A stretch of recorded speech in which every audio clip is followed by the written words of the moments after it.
Terima kasih Anda masih menyaksikan live update Tribun News. Kita menuju informasi berikutnya dari Aceh.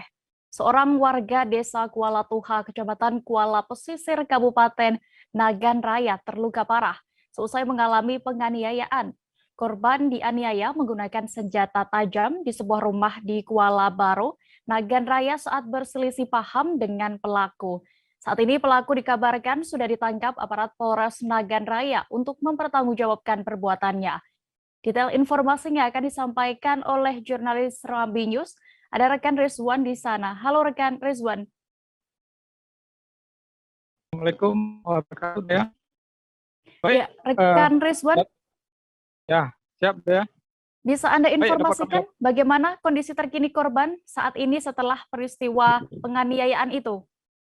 Baik, seorang warga Kabupaten Nagan Raya, Rahmat Mulyadi menjadi korban senjata tajam jenis parang ditebas oleh Adi Saputra, yaitu tak lain adalah temannya. Jadi pada suatu malam, malam minggu dini hari, korban ke rumah pelaku sehingga terjadilah selisih paham antara pelaku dan korban. Jadi korban mengalami luka bagian lengan kiri, yaitu nyaris putus, kemudian juga bagian bahu kiri. Saat ini korban sudah dibawa ke rumah sakit dan masih dalam perawatan medis tim Rumah Sakit Sultan Iskandar Muda Kabupaten Nagan Raya. Iya deh ya. Apa motif sehingga terjadi kasus pembacokan tersebut? Bisa Anda informasikan? Baik deh. Untuk pelaku saat ini sudah ditangkap oleh Polres Nagan Raya setelah beberapa jam dilaporkan oleh keluarga korban. Jadi untuk motif sendiri saat ini masih dalam proses penyidikan pihak kepolisian. Karena keduanya adalah teman, sehingga terjadi selisih paham sehingga berujung kepada penebasan maupun pembacokan ke bagian tangan korban, yaitu warga Kabupaten Nagan Raya. Iya deh ya.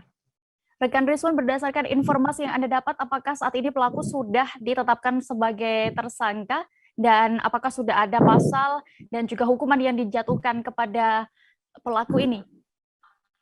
Iya deh. Untuk tersangka saat ini, baik untuk pelaku saat ini sudah ditangkap dan sudah ditetapkan sebagai tersangka. Pelaku sendiri dijerat dengan pasal penganiayaan dengan ancaman hukuman 5 tahun penjara.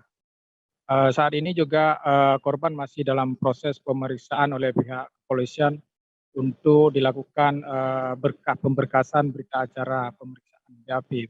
Iya deh ya. Baik, Tribuners rekan Rizwan juga sudah melakukan wawancara bersama korban Rahmat Mulyadi. Berikut kami tampilkan keterangan lengkapnya. Apa harapan abang? Apa harapan abang sendiri? Apakah diproses atau tidak?